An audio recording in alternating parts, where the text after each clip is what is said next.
gawa lang po ulit tayo mga kaibigan ng short video regarding sa tinatanong ng ating mga subscribers sa ating YouTube channel. Isa na dito galing kay Yoli, nandito sa ating YouTube channel.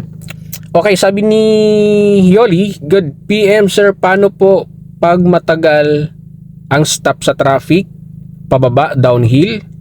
Okay lang ba nakaapak ng matagal sa preno? Okay, so napakagandang tanong mula sa ating subscribers. So, pagka ganun po mga kaibigan ang situation sa traffic, since alam po naman natin na matagal ang galawan sa traffic, lalo na pag mga downhill, so syempre, laging ang nakapress yung paa mo dyan sa preno, dyan sa pedal. So, kung matagal po kasi mga kaibigan na gumalaw yung sa mga sasakyan sa traffic, so may chance po na medyo mangangalay yung paa nyo.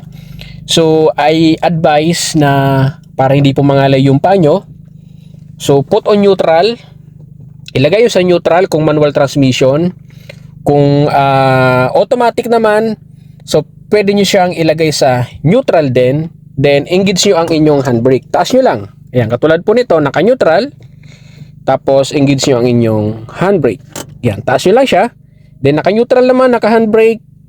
Pwede nyo pong bitawan yung paa nyo sa brake pedal para hindi po masyadong nape-pressure yung paa nyo sa mga pedal. Kasi the more na nakatapak po kayo sa mga pedal dyan, lalong-lalo na sa clutch pedal, so medyo matigas ang clutch pedal dyan.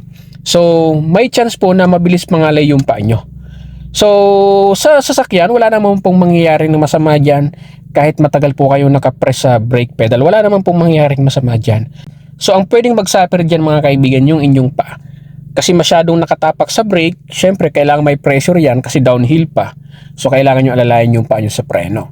So pwede nyo naman bitawan yung brake pedal basta't naka-neutral at naka-engage po ang handbrake. So ilang po mga kaibigan, this is a clip video lang para lang po doon sa katanungan ng ating mga subscribers sa ating YouTube channel. So sana po nasagot ko ang katanungan at abangan nyo pa ang mga next video pa natin.